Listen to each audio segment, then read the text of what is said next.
I'm so glad to finally see your face. Of course, I've heard so much about you already, and I'm really looking forward to capturing your story and hearing about all of your experience.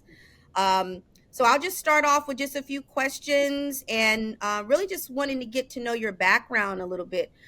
Where are you originally from? Where were you born and raised? Well, I was born in Nebraska, Nelson, Nebraska to be exact, and then I lived in Hebron from the time I was about 1 until 6 years old, and then we moved out onto the farm when I was 6 years old, and I stayed in the farm business until the day I joined the Navy in 1950. Oh, When I wow. was, All right. yeah, I was All right. 21 years. Yeah, I was 21 years old then when I joined the Navy. Okay. Okay. Very, very, very young. What prompted that? Why did you join the Navy? Well, the Korean War just broke out in the summer of 1950, and I had had two older brothers in the Navy during World War II. My oldest brother joined the Navy in 1939, and then the next older brother joined in 1940, and they were both stationed on the USS Astoria when it was sunk in August of 1942, and the younger of the two didn't make it home. Oh, I'm He went sorry. down with the ship. But when Korea broke out, I was too young for World War II. I was 16 when the war ended, and I was too young then. But when Korea broke out, my name was pretty much at the top of the draft list, and so I was either going to get drafted or do something on my own. So since my brother's been in the Navy, I joined the Navy, and then I came here to San Diego to go through boot camp and after boot camp, I went to Airman Prep School in Jacksonville, Florida, and then to Air Controlman School in Olathe, Kansas, and then I went for duty in um, Atlantic City, New Jersey. And by the time I got there, I'd gone through a process of applying for flight training. When I was in boot camp, I started that, and while I was at Atlantic City, after a few months there, I got orders to go to Pensacola and start flight training. So I spent the next 18 months going through flight training, and then I joined VP 28 in Hawaii. Had three deployments with them, and then I was due for shore duty, so I got sent to Moffett Field. And I was stationed at Moffett Field. I was supposed to have a 3 year tour there in Moffett for shore duty, and I was a communications officer for Moffett Field and the wing there, and I just started my 3rd year of shore duty when things got rumbling about a new squadron being formed, and so I volunteered. No, Oh, by that time I'd had 5 years experience in P2Bs, and so I was kind of high on the priority list when they decided to recruit experienced P2B drivers, and so that's that's what happened. That's how I came to be part of VO-67. I got orders on a Thursday night that says you are hereby detached. And just for those that don't know what that means you have 24 hours to get your rear end off of this base and head for someplace else. And so that's what I did. On Friday, I checked out from Moffett Field, and I checked in at VP 31 in San Diego on Sunday, and I started my refresher training in the P2V down in VP 31, and long story short, they decided to keep me there for a while, so I actually stayed on until July of '67, and and then meantime, I'd moved my family down there. That we sold our house up in Sunnyvale, which was just a stone's throw away from Alameda. But Yes. we sold the house down there, and the family moved to Coronado, and so we were there until July, and then I actually joined VO-67 in July Oh, wow. of '67. Wow. Wow. In July. Wow. Yeah, Um, well, the squadron was only formed and commissioned in February of '67 there at Alameda, and I was the aviation safety officer at VP 31, and they wanted to keep me for a while, so they held on to me for as long as they could. And yes. then the day after I got to Alameda and checked into VO-67, I went with a skipper and we flew to Pensacola and Eglin Air Force Base, and we started training down there at that time. Wow. Wow. So This is that was amazing my as well. introduction to VO-67.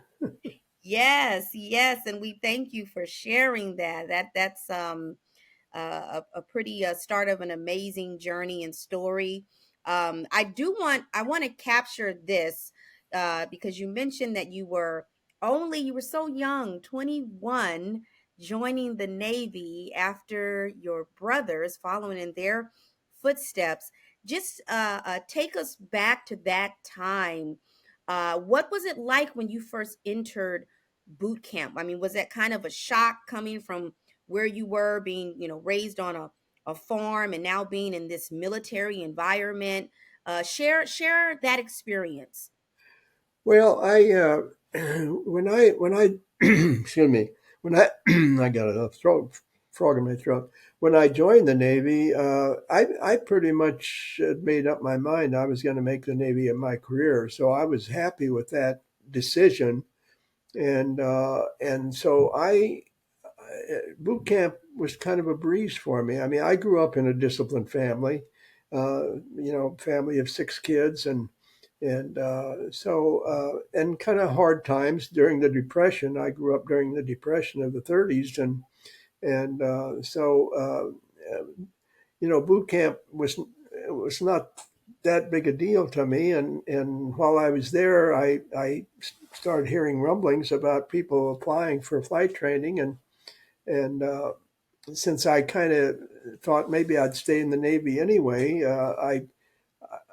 I knew that I had no other pathway to get a commission. I wasn't a crazy aviator or anything like that. I wasn't. I'd only been in one small airplane for 15 minutes once, and so I didn't have any passion for flying, but I knew that was the only way I could get a commission. So I started the process and applied, and eventually got called up and went through that. So boot camp was uh, the only the only real difficulty with boot camp was I was a non-swimmer, and I probably was one of the few people that ever graduated from boot camp as a non-swimmer. I couldn't even pass the swimming test when I graduated from boot camp. So that was Oh, that was kind of a, and then as you probably know, that by the time I finished flight training, we had to pass a lot of very difficult swimming uh, techniques and strokes and all sorts of stuff. So I spent a lot of time while I was going to school then as a white hat in the swimming pool trying to improve my swimming skills. And uh, now I am not, even though I have my wonderful hat and shirt on, I'm not military at all. And so I'm only going off of these amazing stories folks from the squadron are sharing with me, and like my dad's story. But tell us a little bit about, is it called Naval Training School or Naval Survival School? it's what called that. Is that something that's a part of didn't you have to go to naval survival school Yes, too? yeah. that part of it. Let's see. I got to think a little bit exactly when. Yeah, while I was in VP 31, before I actually transferred back up to VO-67, they sent us to um, prisoner of war camp. And now that was hard. That was a week of starvation and sleep deprivation Oh my and gosh. very little to eat and then you end up doing a escape and evasion exercise, and you try not to get caught by the guards. And I ended up not getting caught, but I had to at the 12 o'clock noon we had to surrender. Everybody they blew a horn and we had to surrender and come into the boot camp or into the prisoner camp. And when I came into the compound, when they brought me into the compound, I was the second senior officer in our group of about 120 people, and Commander Alexander, who just passed away, but was in the squadron.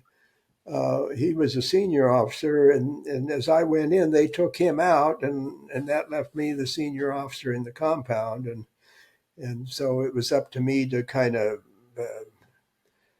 run the troops, so to speak, and I got abused a little bit during that process, and it was tough then. That I got called in to the compound at noon on Friday, and from then until they actually ended the exercise about 5 or 6 o'clock Saturday morning. Those hours were a little bit difficult, to say the Mhm. least. They put you through a real test of will and what have you, but trying to prepare you in case you would ever end up. And no matter how tough it was, it's nothing compared to what the real thing would be. But at least it gives you a taste of what to expect. But the one that I guess the thing that I learned most from that experience was that when you're malnutrition, when you don't eat regularly, your mind does not work very well. We Mm. know our bodies don't work well when we don't eat right, but I certainly found out for the first time in my life that the mind doesn't perform very well either when you don't eat well, and you start making mistakes or doing things that you'd never do if you were better nourished. So that was the one thing that I really found out about that experience. And from that, I realized that people that went through that for months and years, I can't even imagine what how they behaved, and I certainly would never criticize anybody's behavior going through a POW experience. Yes, yes. Unless you've been there, don't criticize. That's right. That's right. Yeah, I've listened to probably maybe five or six testimonials of different squadron members thus far, and it's always been pretty interesting to hear for those of us who are civilians to hear about the naval training and what you all had to endure, and kind of the simulation there of what it would look like in real time, and so that's it's a little unnerving to have to hear about that kind of training. I don't think there's a group of us who would not make it through. So it's really interesting to hear about kind of the will and the grit that you all have had in order to even make it through those types of trainings too before you even get into your mission, right? And so Thank you for sharing that. Well, the one thing that helps you through it is it's going to end in a week, and so that's the easy part, or what makes it tolerable, I might say, because it doesn't have a long span. But when you're an actual prisoner of war, you have no idea how long it's going to last or what's coming next. So uh, I think just knowing that, hey, you can put up with just about anything for a week. Yeah. That's kind of Yeah. your mindset. That's what you have to make up your mind to, that I can stand on my head for a week if I had to. But I just don't want to do this for much longer than that. Yes. Yes. It certainly Well, it certainly makes you want to evade capture if you ever get in a situation where you might be exposed to that. You do everything you can to evade and not get captured. yes, I can only imagine, and so thank you, for sharing that. I want to go back to right before you were actually assigned to the mission for VO-67, kind of leading up to that. Just want to kind of capture that time for you. And so just share with us again, kind of what were you doing in the Navy leading up to when you were assigned to go and to prepare to go to Vietnam. Before VO-67, before I got orders to Yeah. VO-67, well, as I said, I after I finished flight training, which was 18 months of that, and I finished that in October of '53. I joined VP 28 on deployment in Kodiak, Alaska, and so I was with the squadron there for the rest of that deployment until about April, and then we went back to Hawaii and retrained for our next deployment, which was to Iwakuni, Japan, and spend about 5 or 6 months on that. And VP squadrons are basically submarine hunters. That's the basic mission of the P2V was designed for finding and tracking submarines. Of course, we didn't chase a lot of submarines, but we most of our flights were long overwater flights, and we took pictures of all the ships we saw and all that sort of stuff. And um, after the Iwakuni deployment, we came back to Hawaii again for another deployment. And during that process, when we came back from Iwakuni, the P2V5 that we were flying at that time was being upgraded to a P2V5F, which meant that they were adding two jet engines to it. So that's why the two turning and two burning. And Ah, so we had to bring our planes back to the States to get them down to Burbank to uh, retrofit the aircraft with the two J-34 jet engines that they were adding on. And I was one of the few young unmarried plane commanders, so I got to make that trip several times because the married people wanted to stay in Hawaii with their spouses. So I said, well, I don't have any reason to stay here, so I kept taking the trips back. So anyway, we brought all our planes back to the States and retrofitted and reclassified as P2V5Fs, and then we deployed to Kodiak again, and so I had the second deployment up there. And when we finished that deployment, I when the squadron went back to Hawaii, I didn't go with them. I went directly from Hawaii to back to the States, and I flew to Seattle and headed to Olathe, Kansas, where I was on shore duty. And on my way from Seattle to Olathe, I stopped in Los Angeles to visit my brother who had recently gotten out of the Navy, my younger brother. gotten out of the Navy and gotten married while I was on deployment. And I couldn't come to the wedding because we were on deployment. So I came down to visit him and his new bride. And while I was there, my new sister-in-law introduced me to Madeline.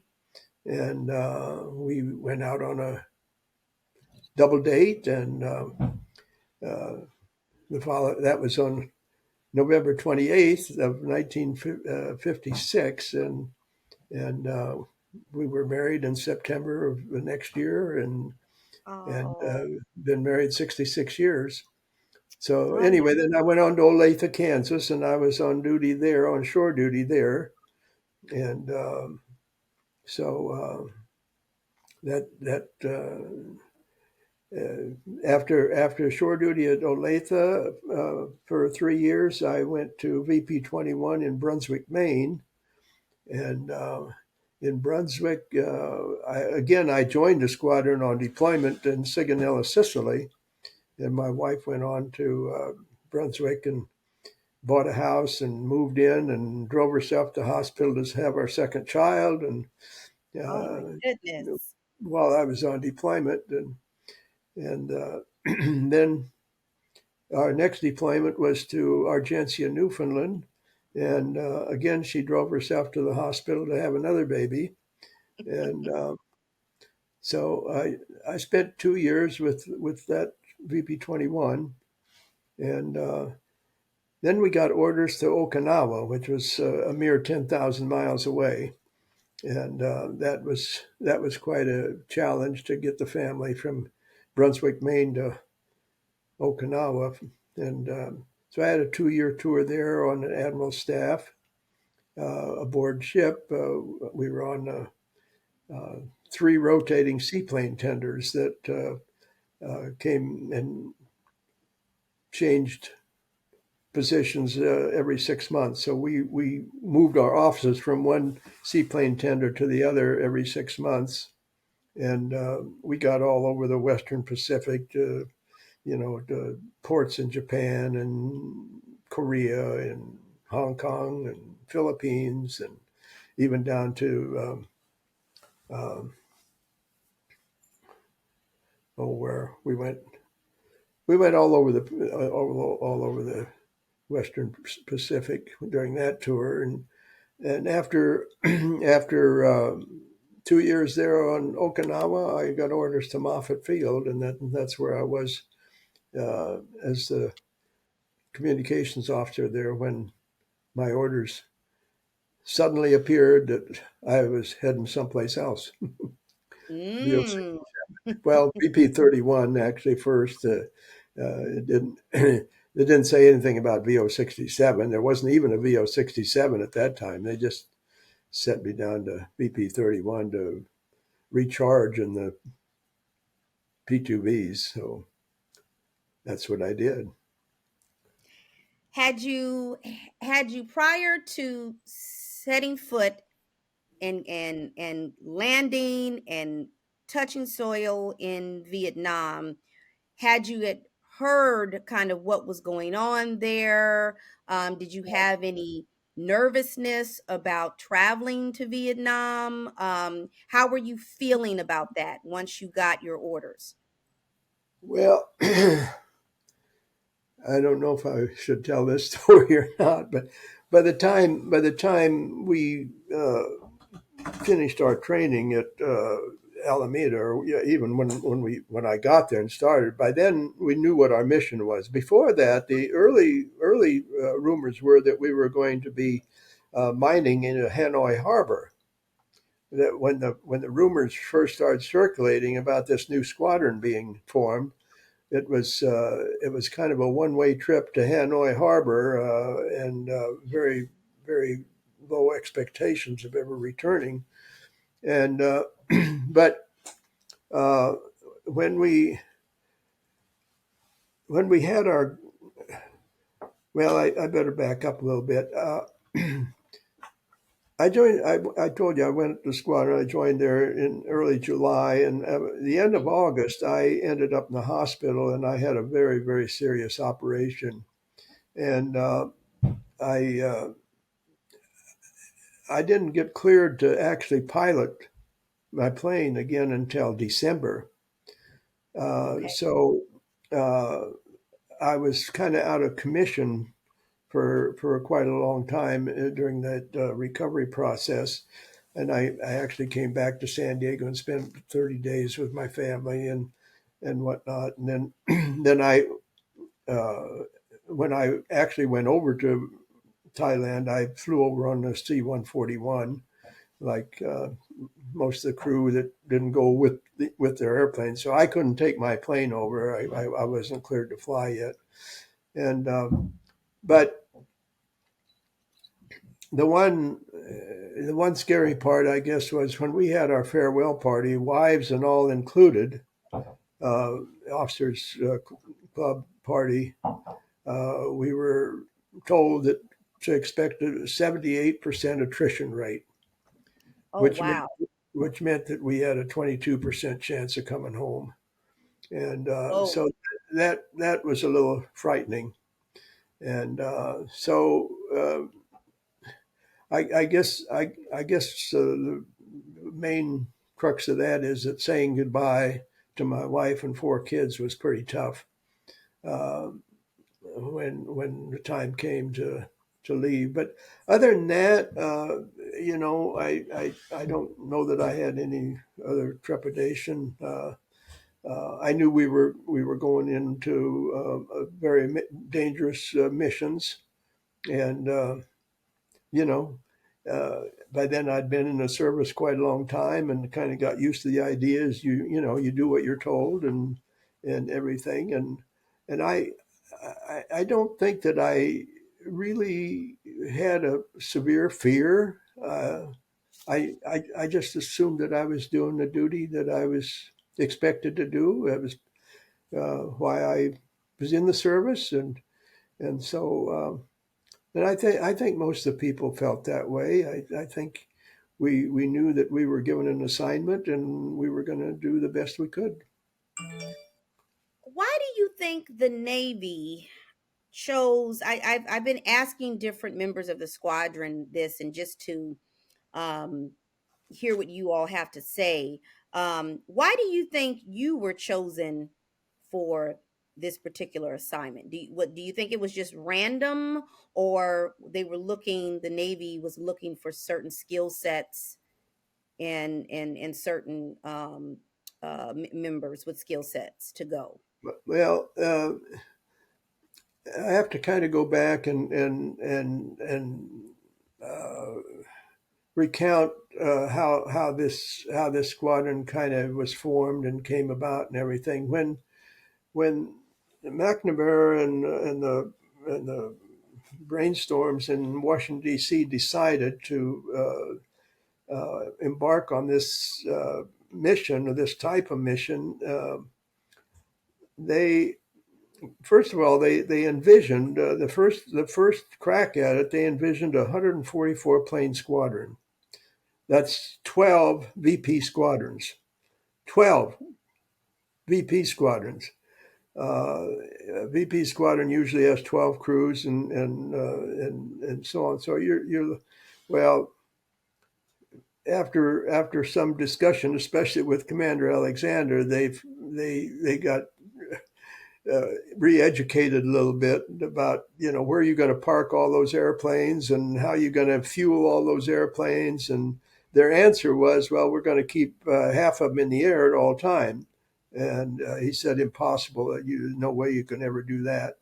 Anyway, so they eventually cut it down to one 12 plane squadron, basically a VP squadron, same basic construction as a VP squadron. But in the meantime, while this process was going on, they were soliciting. I'm sure that Bupers was going through all the records to see, uh, because of the time frame that McNamara put on us, to be ready and be in country and start delivering our sensors. They needed experienced pilots. And so that's how I got selected. I mean, I had 5 years in P2Bs. I had flown the P2B 5, the 5F, and the P2B 7.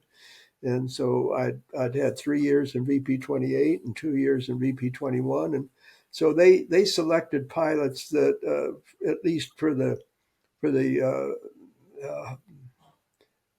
senior pilots that had quite a bit of experience, so that the training process would be minimal. I mean, it didn't take very long to get retrained in the aircraft, and so then we could quickly transition into the specific training for the mission, the low-level flying, the low-level navigation, the accuracy of dropping on targets, and all the stuff that you have to prepare for that specific mission. This was so much different than flying for 10 or 12 hours over water, that so we had to go through some extensive training to Right, learn. because you guys were the technology was very unique for this mission, right? Correct me if I'm wrong. You all had these sensors that had to drop into the ground. I was able to see some when I was at one of the reunions, to kind of get a look at what that looked like. But from my understanding, and you can share this, but from my understanding, you had to fly really low and then drop these sensors, right? And so when you're talking about the training piece, this was what you're referring to, right? Some of this. Yeah, the key for the usefulness of these sensors was accuracy on the placement, because uh, they used that to direct the bomb strikes. We weren't carrying munitions, other than for our guns, but uh, the the the real key to the whole operation was making sure you got the uh, buoys exactly where they were supposed to be, and that position was certified and known, so that when the bombers were sent in, that they knew exactly where to strike, where those sensors were picking up the movements of troops and uh, and trucks and so on. So learning how to do that, like I say, the low level, we had two types of sensors that we used. One sensor we dropped from 500 feet, and that was about 300 feet above the treetops. It was the jungle in Laos had a double canopy that went up pretty high, and so a lot of our flights, we when we entered the area where we were making our drops, we'd usually come in at about 12,000 feet to stay above the AAA environment.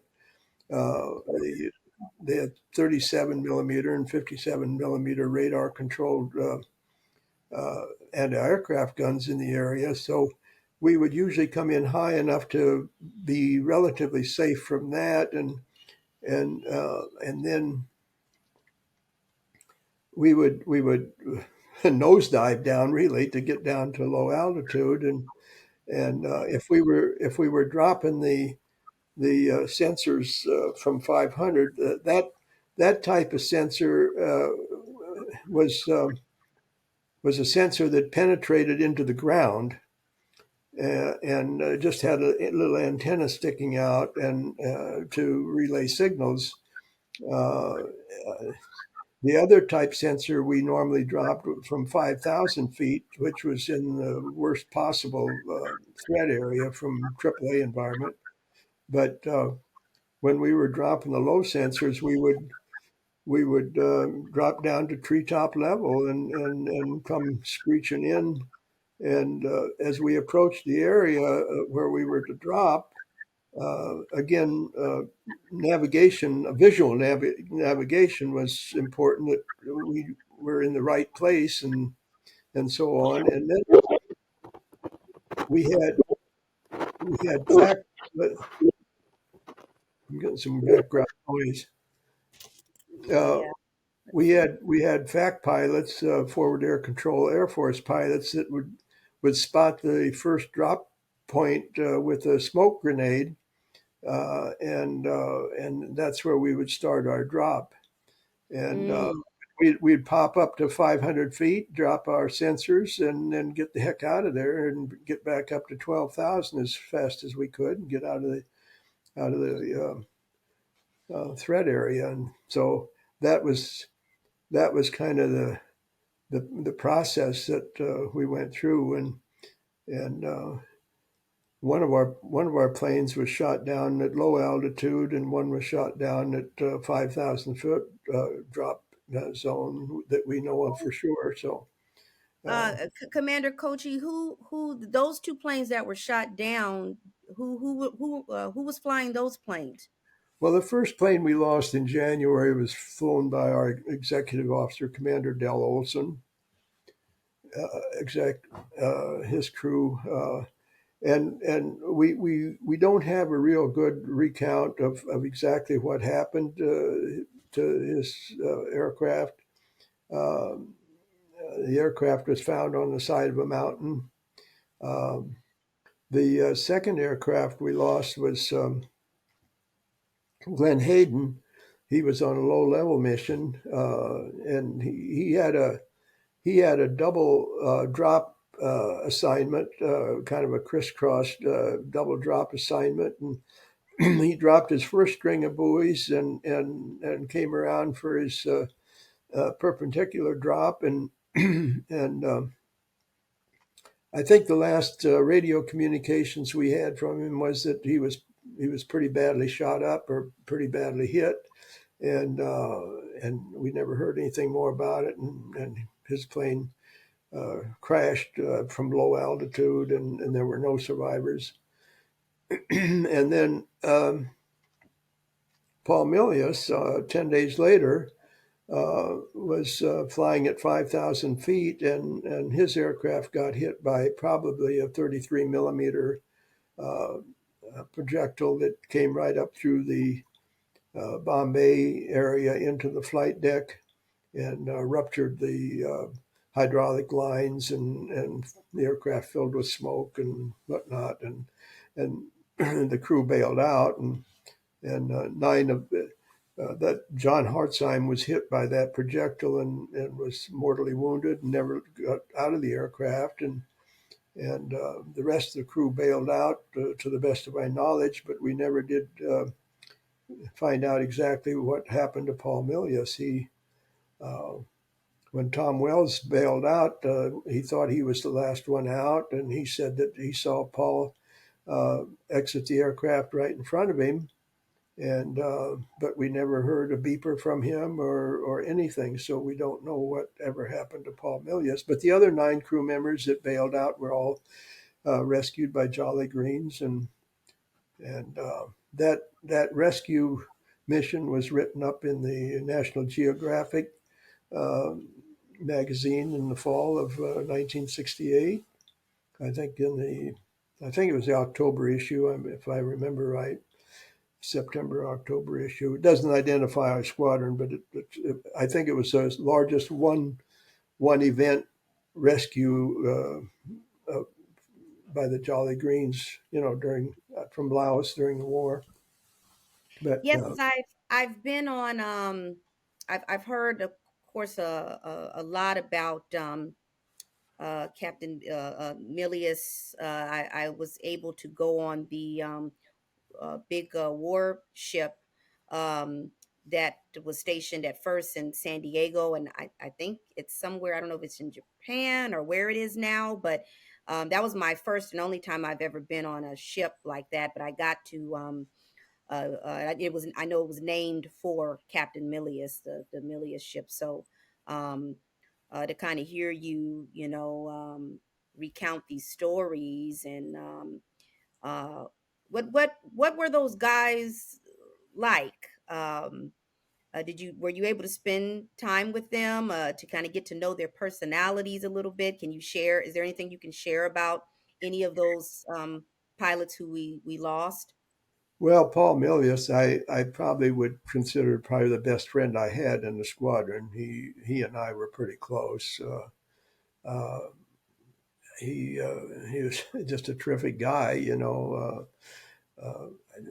He came from a really nice family back east, and it was that that was the toughest part of my experience as far as losing. I was the aviation safety officer in the squadron. I had to write up the accident reports for all these events, and when I had to put names down on accident reports that were close friends, it was tough to deal with. But anyway, uh, they all three of those pilots, the first pilots, were commanders. We had 12 commanders in the squadron and one captain, which was very heavily loaded with senior officers. But they were all good people, you know. I mean, I think Paul and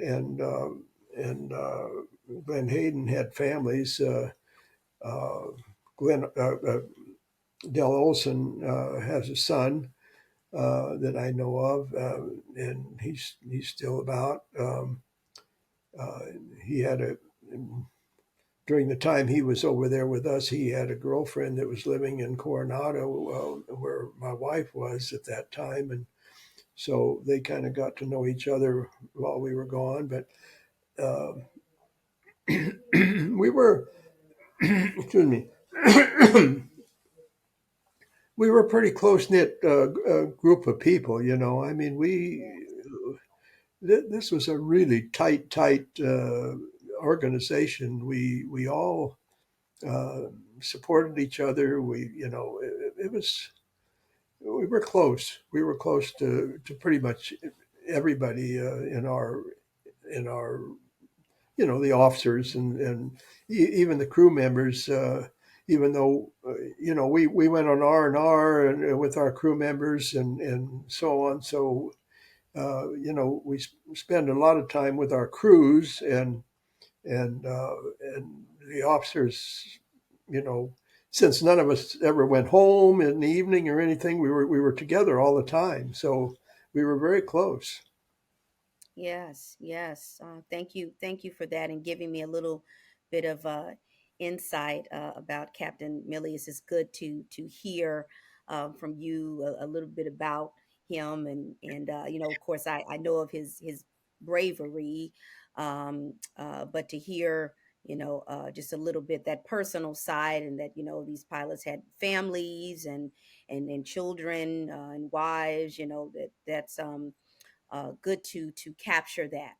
Um, I have a question about the sensors that were dropped. I recall hearing a story that they were helpful in the sense that I don't know if it was a group of Marines on the ground or someone. There was a group on the ground that were trapped, and I guess those sensors helped that group. Can you is that accurate? Can you maybe help me out with that?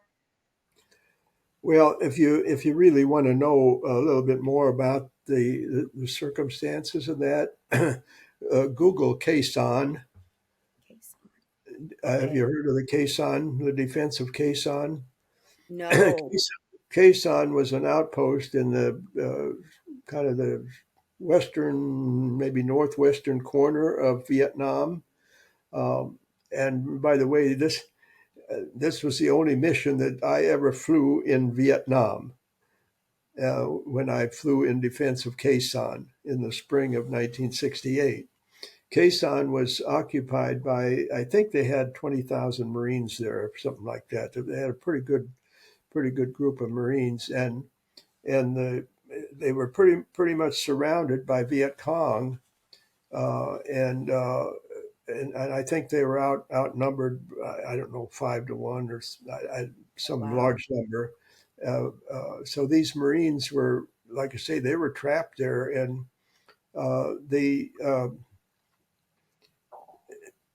they were the military was having a hard time getting supplies into them and getting wounded out of there and everything else because uh, there were two peaks to the north, kind of northwest of Khe Sanh that were about 3,100 feet, and the Viet Cong were lobbing missiles off of those peaks onto the base at Khe Sanh and doing horrendous damage and hitting airplanes when they landed and all sorts of things. So they designed a system for dropping supplies without landing, a whole new system of dropping, uh, making very low passes over the runway and having an exit of supplies out the rear uh,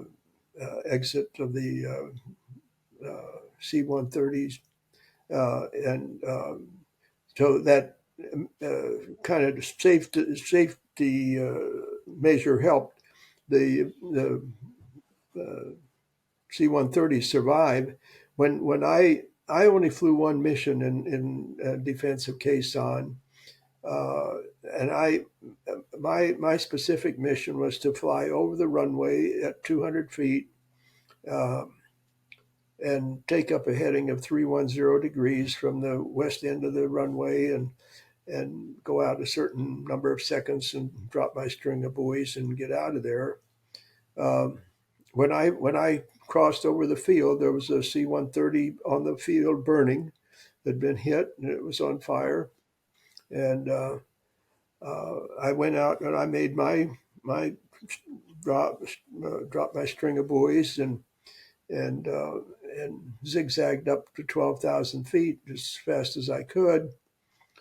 And after I got back to the uh, base, uh, of course, the first thing that happened when you landed at Nakhon Phanom after a mission and you taxied in and chalked the aircraft and shut down the engines and exited the aircraft, there was a case of ice cold beer waiting for you right there on the tarmac. All right. Every crew got met with a case of San Miguel beer. So, but anyway, a couple hours later, I got called into the intelligence office, and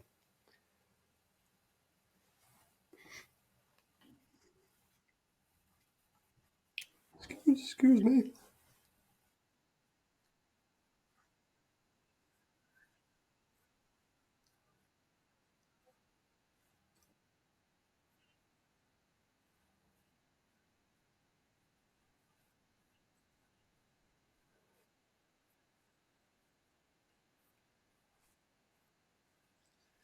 But I just wanted to share that the intelligence people showed me a picture of a missile that went about 20 to 30 feet under my aircraft while I was making my drop.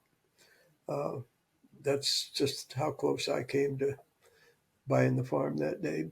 But anyway, the long story is that Khe Sanh was supposedly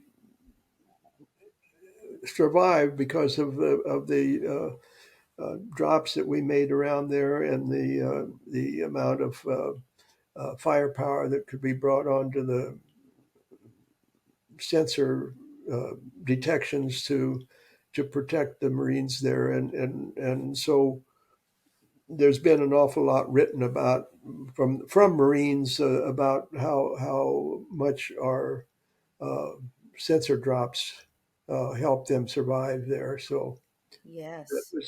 that was quite a um, nice opportunity to really participate directly in saving lives, I guess you could say. Yes, absolutely. Absolutely. Thank you so much for sharing that. Uh, are there any specific stories or memories um, that you can think of that you'd like to share or put on record? It could be about anyone in your crew, any experience maybe there in Vietnam while you were, stationed at base? Any memorable experiences that you'd like to share? Well, it takes on a over an 8 month period. um, I, I think one memorable experience that always comes up for me and my family. Just a second.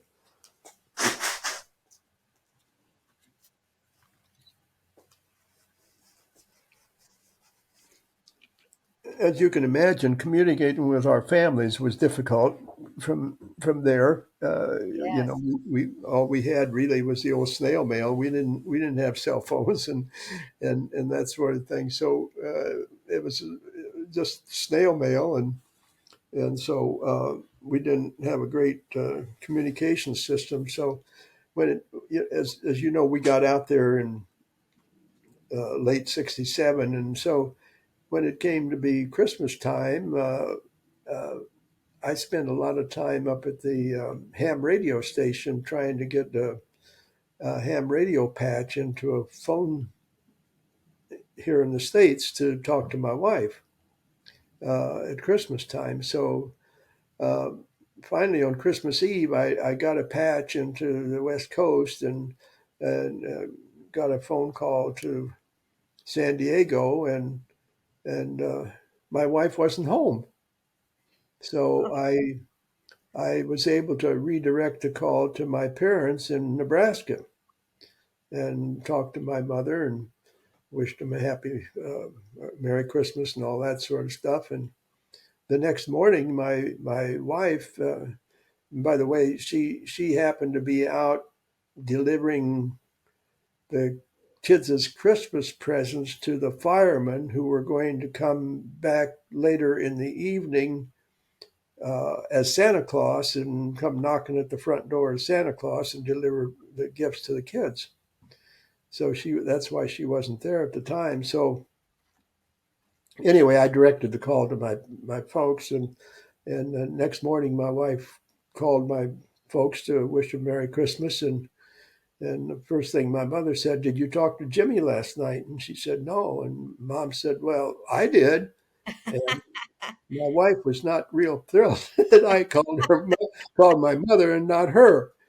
But she didn't know at the time that I called her first, and she wasn't home, and so and that was the only time I had a chance to talk to her, except when she came out and visited with me for 8 days in late May of '68. She met me in the Philippines, and we were able to spend 4 days in the Philippines and 4 days in Bangkok. Because I switched my R&Rs so I'd have two of them back to back, and two 4 day R&Rs. One, uh, as you probably know, we kept one crew in Bangkok and one crew in the Philippines all the time on R&R. So uh, I took my two 4 day R&Rs back to back so I could spend 8 days with Madeline. So we spent 4 days in the Philippines and mostly up at Baguio. And then we flew on a space available flight from Clark Air Force Base over to Bangkok, and we got to Bangkok about midnight or so, and there was only one other couple of uh, that was on the airplane. The rest of them were all Marines and military people in uniform. And we got off the airplane and got our baggage and went to the hotel. And that was fine and dandy until when it was time to leave. And I had to leave almost the same time my wife did. Her plane was leaving uh, about an hour and a half before I was due to fly back to Nakhon Phanom with a crew. And so when we got out to the airport and I tried to get her cleared on her flight, they said, "Well, you can't leave because you haven't arrived. We never got our passport stamped when we arrived, and, Oh, and so they put us through the ringer, and we needed to get some forms, some special forms from the embassy in Bangkok. Well, the airport at Bangkok, I think, is 12 miles out of town or something like that, and we couldn't get the forms out there in time to fill them out before her Alitalia flight was due to depart, and I was sweating blood trying to figure out how to get her on that airplane, and fortunately we were able to convince somebody that I would complete the paperwork after she departed, and they stamped her passport and let her go. But it was that that was a tough hour and a half or whatever it was to get her on that airplane. But so that was kind of a memorable experience. Uh, so, but like I say, communications with family was pretty poor, and uh, yes. but the other thing is, we like I say, we had such a close knit camaraderie there and everything. We spent our free time playing volleyball and drinking San Miguel beer, I guess, and stuff like that. But I still have the Christmas tree that my wife made and sent to me while I was there. The Oh, little Christmas tree about this big, and we put it out every year for Christmas. oh, how She sent me a wonderful. popcorn popper, and so I was able to make popcorn, which I love, and so that was nice. And we did exchange tapes so that I could hear the kids' voices and stuff like that. That was really important, uh, Yes, good yes, morale builder. And our skipper, Captain Sharp, was all about maintaining high morale in the squadron, and that's why he devised the R&R program so that the flight crews, would have some time to get away from it all and enjoy themselves someplace. So yes. that Take a that break. was that was a really a big help for keeping our morale up.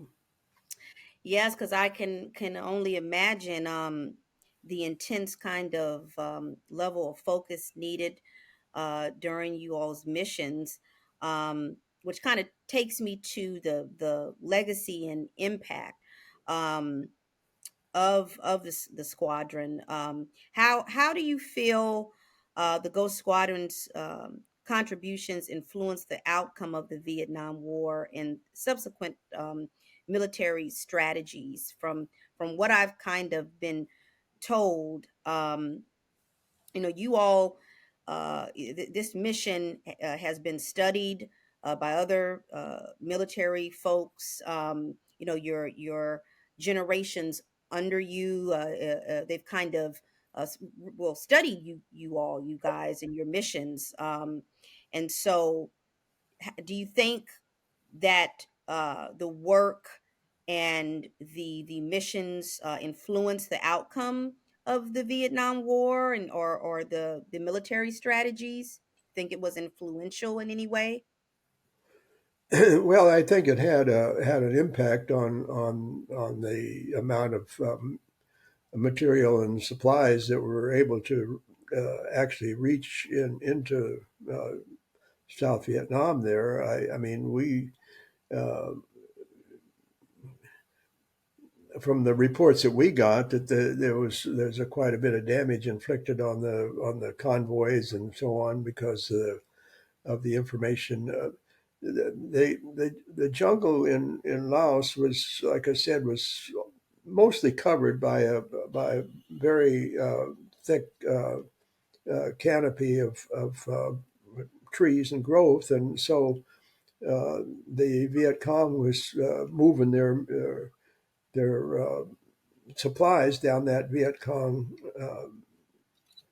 or that Ho Chi Minh Trail, all the way from Hanoi all the way down into South Vietnam, and they were very seldom exposed. There were a few open areas that they had to traverse, and but they had uh, fuel stops hidden underneath those canopies where they would refuel their vehicles and uh, and and spend rest time at night and so on. So they were able to make that trip almost undetected visually.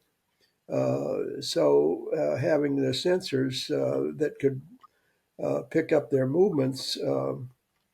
Uh, as I mentioned, we had the two types of sensors. The one type that penetrated in the ground could pick up the vibrations in the ground that was created by movements of vehicles, uh, and even could hear voices and pick up voices. Oh, Uh, wow. the other type that we dropped from 5,000 feet were parachute retarded, and they hung up in the trees and were just a listening device to pick up audio sounds. And so it was a new technology that had never been used before. Uh, Yes. I think now it's being used more widely um, for other purposes, even for border security and things of that nature. They're able to use that type of technology to. So I think that was, we were there in the infancy of this technology. We were the first to use it, and Yes.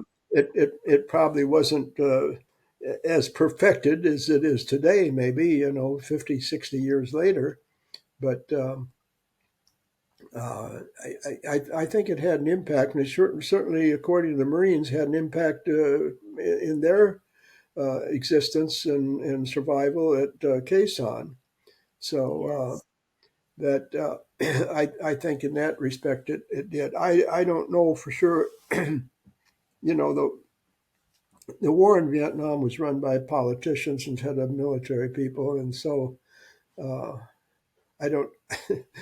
I'm not sure that politicians ever learned anything, but I think the military people may have gotten some uh, good information out of it. Yes. Yes. Do you just in general, I've asked every member that I've so far been able to have the pleasure and honor to interview, this just general question. Um, and I think it's just good feedback again for, civilian families, just to get some insight from you all who have, had this experience.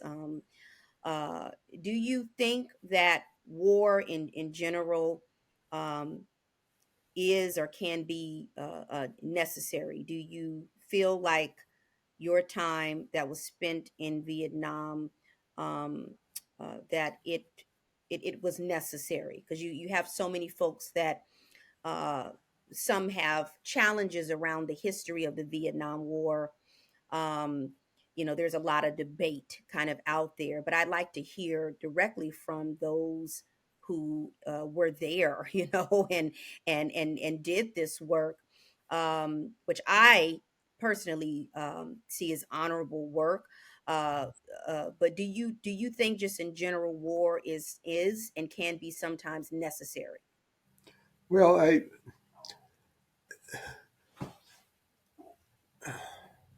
boy, it's a tough question. Um, I don't know how to avoid it. I guess that's one way of putting it. Uh, Now the other question is it necessary for us to be in every war? That's a whole different question. Uh, I think up until Vietnam, maybe some even in Korea, the the war, you fight a war to win a war. You know, if you're not going to win the war, don't give up 58,000 of your precious young men for nothing, as we Yes. did in Vietnam, basically. And when the politicians started running the war, I'm going to get a little political here, but when the politicians started running the war, and they got into it a bit in Korea, there was some problems between the politicians and General MacArthur and whatnot, and and that carried over even more extensively in Vietnam, and so it ended up that we didn't achieve the victory in Vietnam that we could have or should have. Uh, so I think most of us came back unfulfilled in a way because it wasn't like the end of World War II when we came home, when the military people came home celebrating and victorious. Uh, when we came home, we were not well greeted, not well appreciated, or uh, but as military men, we were doing what we were told to do. I mean, Yes. we didn't make those decisions. That wasn't up to us to make a decision of whether we should be there or not. But when you're in the military and you're assigned a mission, you're supposed to carry it out the best you can, and I think that's what we did, and I think we did it very well. Um, I just wish that it could have been handled a little bit differently from the top down, so that we could have achieved a more decisive victory for South Vietnam than we ended up doing. Thank you. Thank you for that. Thank you for your responses. I think very insightful and helpful to hear that feedback. Um, Something that I kind of processed while you've been talking is it's kind of thinking back and reflecting on. I'm just kind of picturing in my mind, you flying your plane and coming in low and knowing you have to get out of there quickly. Um, the intensity of that's for, especially for someone who's not in the military or isn't a pilot, doesn't know anything about aviation. Um, I could just imagine that that takes an extreme amount of focus, but it's a very high intense or high stress moment or time. And so one of the things I'm just kind of interested in, from a lot of the members in the squadron, when you all were carrying out your missions, um, how did you stay psychologically just focused and strong? I mean, that a lot of what you share and some of the other members of the squadron have shared to outsiders like myself or folks listening in. I mean, we folks like us, we'd be, shaking in our boots. We'd be, we'd be, very stressed out, right? And so, I know you all went through trainings, but it also seems like you all's particular group had a lot of grit. It seems like you shared that uh, just in general as a group and as a unit. But how did you cope during some of the more stressful moments during your missions? How did you stay focused? Ooh, uh, boy, how to describe that? And I don't know how you put that into words. Uh, I guess part of it is that you're first of all you focus on survival. I mean, and you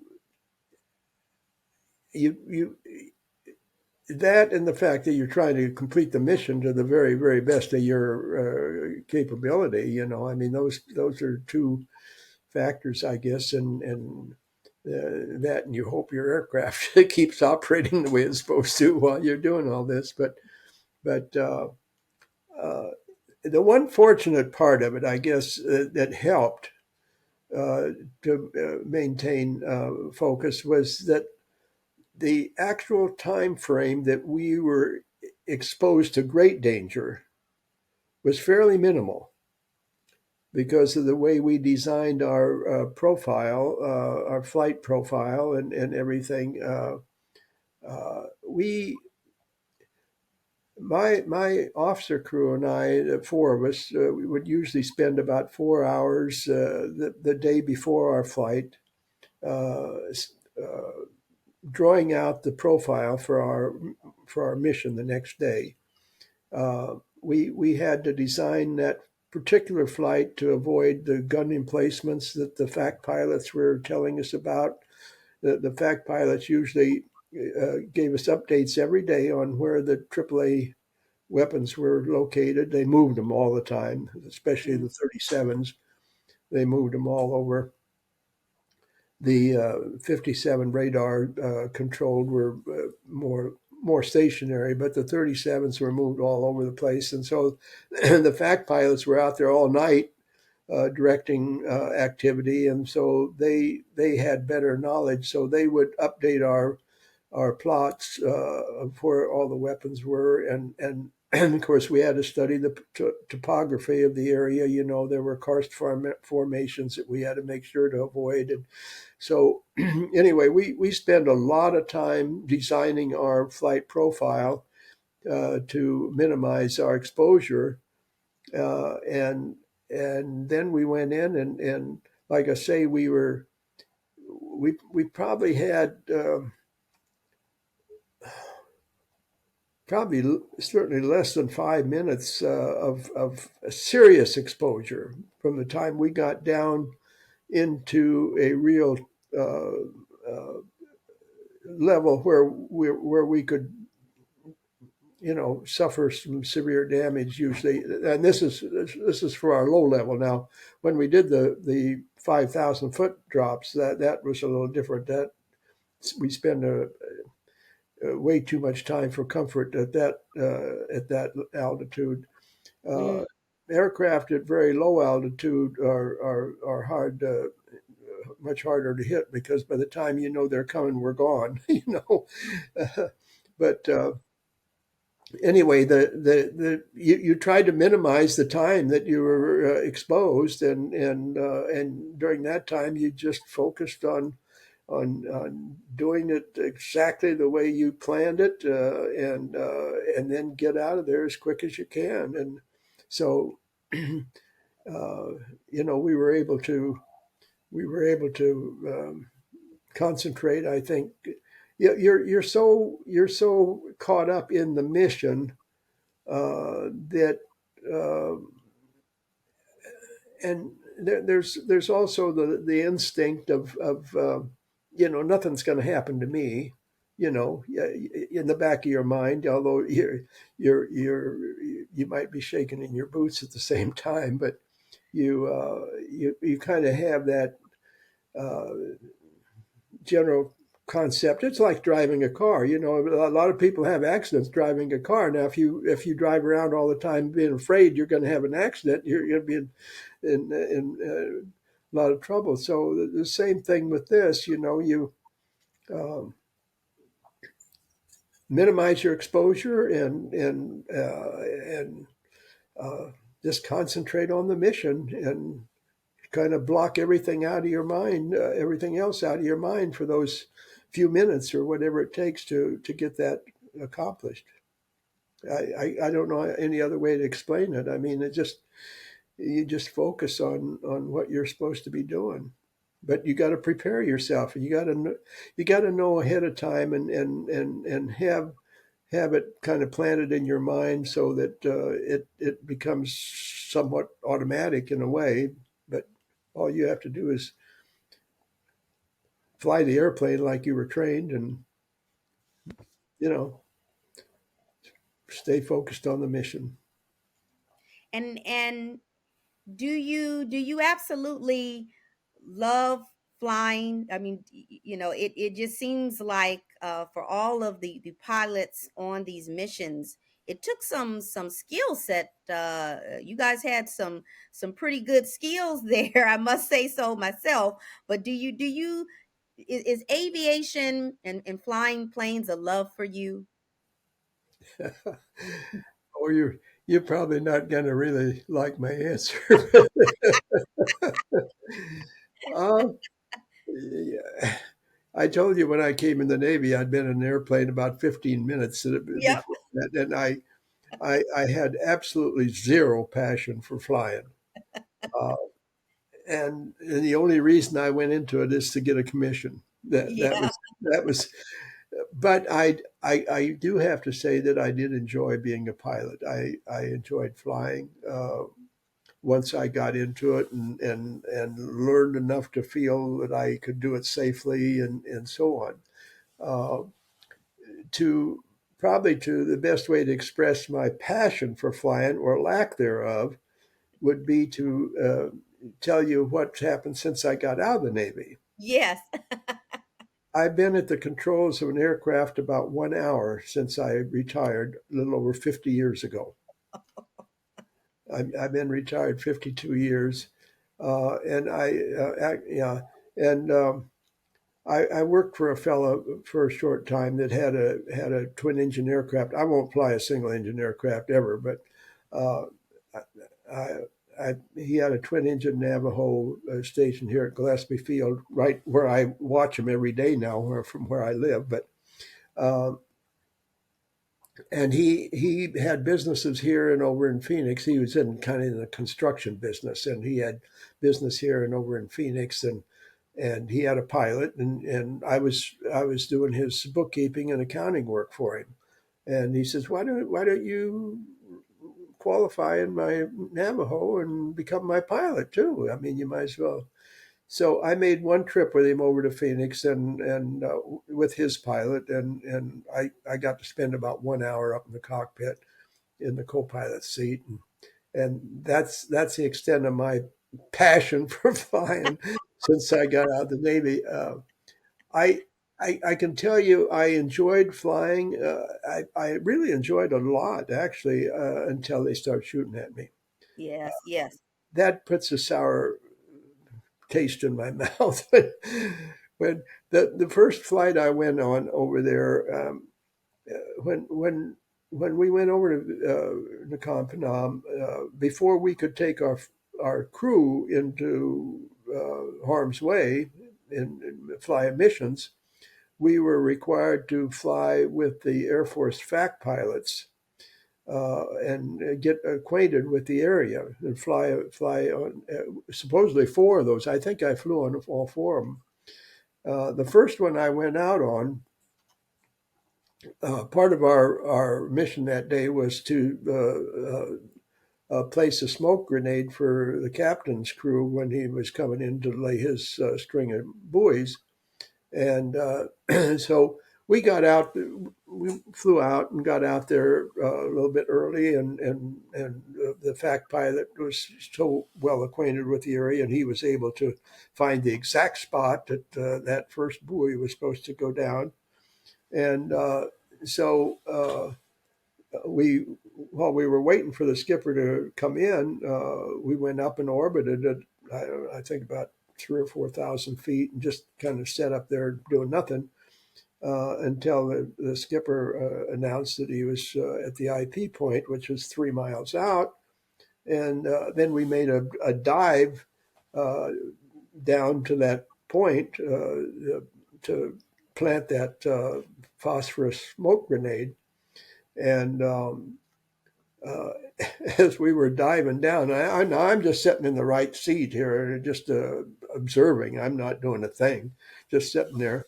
And as we were making that dive down, I see tracers going flying by the aircraft Oh my all over God. the place, and just scared the living Jesus out of Woo. me. And so that I guess that's why I say it. flying is fun, but it's not very exciting when you're being shot at, or missiles are flying under your aircraft, or the 37 millimeters are shooting at you, or whatever. Uh, that part of it takes a lot of the joy out of it. So and then and the main reason I haven't flown since I got out of the service was really because I couldn't afford to. I mean, flying is expensive if you're doing it on your own, and I didn't plan to do it as a career after I got out, so I just never went back to it. But I had some wonderful experiences flying. My goodness, I've flown into Keflavik, Iceland, and Thule, Greenland, and I've Athens, Greece, and Malta, and Sigonella, and Naples, and I mean, it's hard to say, hey, that wasn't fun. I mean, I enjoyed flying, and I And I think how many times would you say you were shot at while flying? I don't know. I'm just going to be truthful. I don't know. It could have been every flight. It could have been none of them, except for the time I saw that missile, a picture of the missile going under my plane, and the time that I was out there with a fact pilot. I don't ever recall actually seeing any evidence. Maybe because I was too concentrated. I'm on my instruments. I'm on my gauge. Uh, you know Yes, I'm yes, concentrating on what I'm doing. And so if there was gunfire in the vicinity, thank goodness I didn't yes, really realize it at the time. So better for me actually not to yes, not to have experienced it that way. But I know there were times when I got shot at. So yes. Well, Commander Jim Kochi, I am just so again honored that you have shared your story, your experiences, of your time spent in the Navy and in the squadron. Your what is it, two turning, two burning experience? Yeah, I see you showing your your VO-67.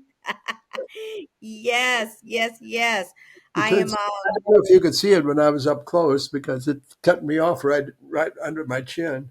Yes. Well, this has been just wonderful talking with you. Phil and I are planning on coming down to actually visit with you and capture even more of your story in January. So we're looking forward to that. And I just thank you for today, for taking out time today to really share this experience. It's historical and very, very important to really hear from those who were there during that time and on the ground, right in the midst of everything going. And so I'll end. I've got I'll be flying this upcoming week. Now has nothing to do with anything. This is just me and my nervousness on planes. Are I always hear this saying that you're safer in the air than on the ground. Would you agree with that? Well, statistically, that's correct. Statistically, that's correct. But I'll tell you one thing: there are no parking spaces up there. Yeah. And I just want to share one other thing with you that might maybe surprise you, maybe not. I don't know. But you know how old I am? No. How old are you? 94. What? What? Oh my gosh. Okay, you got to share the secret so I can look like you when I'm 94. What are you doing? Are you drinking water? Are you walking every day? What's going on? Well, yeah, I don't know. My wife feeds me pretty well, I guess. Well, we try to maintain a good, healthy lifestyle, but Yes. I've, Oh, wow. I've been blessed. I've been blessed. So, Yes. and Yes, I, very, very much. I, And what's your wife's name? Madeline. Madeline. Okay. Okay. Madeline, yeah, Madeline was born in Czechoslovakia, and Oh, wow. she came to this country when she was 14, and I met her when she was 21, and we've been married for 66 years. And so Oh, wow. Wow.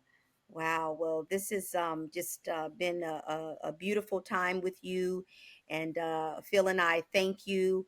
I'm going to go ahead and end our conversation. And just from the bottom of my heart, thank you for your service. Thank you for everything that you've done and sharing your experience with us. We really appreciate it. you're quite welcome. Thank you. Thank you. Phil,